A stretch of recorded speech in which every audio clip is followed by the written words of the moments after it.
Alors que Kylian Mbappé se retrouve face au PSG, voilà que sa mère prend la parole dans les médias. Et LNY va pas de main morte. Le climat est électrique. Ce mardi 16 décembre 2025, Kylian Mbappé et le PSG se retrouvent une nouvelle fois devant le Conseil des prud'hommes. Un dossier explosif, ouvert depuis le début de la saison 2023 à 2024, dans lequel les deux camps réclament, cumulés, plus de 700 millions d'euros.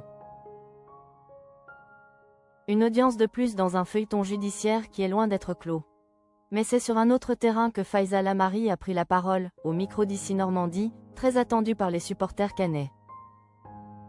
La mère du capitaine des Bleus, qui serait condamnée à rester célibataire, a tenu à répondre aux critiques visant la gestion du club de Caen, désormais relégué. Propriétaire du stade Malherbe depuis l'été dernier, le champion du monde 2018 et son entourage sont vivement critiqués après la relégation du club en national. Face aux attaques, sa mère, Faisal Amari, a décidé de sortir du silence pour nos confrères d'ici Normandie.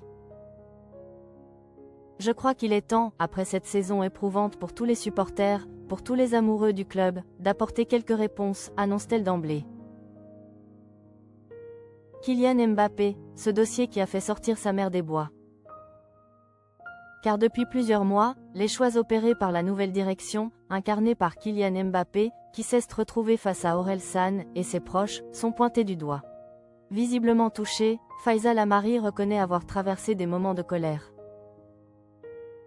Moi j'ai eu de la colère à certains moments de la saison parce qu'effectivement quand on s'attaque gratuitement au président, quand on s'attaque gratuitement à ma personne, on oublie juste de dire pourquoi est-ce qu'on est venu et que c'est notre argent personnel, lâche-t-elle sans détour. Une phrase forte, qui résume son sentiment d'injustice face aux attaques subies. Les tensions ont parfois pris une tournure violente. La dirigeante évoque notamment des banderoles insultantes apparues au stade Michel Dornano. Des affiches où on m'insultait, où on insultait le président, confie-t-elle, rappelant une période douloureuse. À tel point qu'elle a envisagé de tout arrêter. Je me souviens d'avoir dit à Kylian humblement qu'on ne nous méritait pas et qu'on mettait notre argent et qu'il fallait savoir partir quand on n'était pas désiré. Quand vous récupérez le club. Une option finalement écartée, grâce à l'insistance de son fils. Kylian n'a pas voulu, précise-t-elle, assumant aujourd'hui le choix de rester par fidélité à certaines valeurs. Faisal Amari revient également sur les conditions du rachat du club.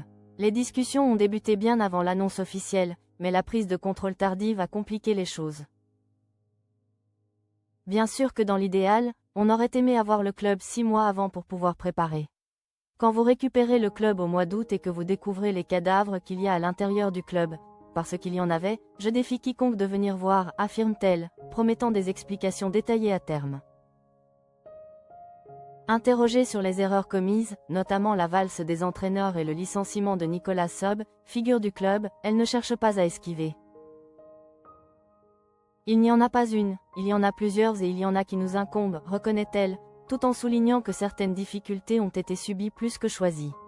Un audit est en cours afin de ne pas reproduire les mêmes écueils.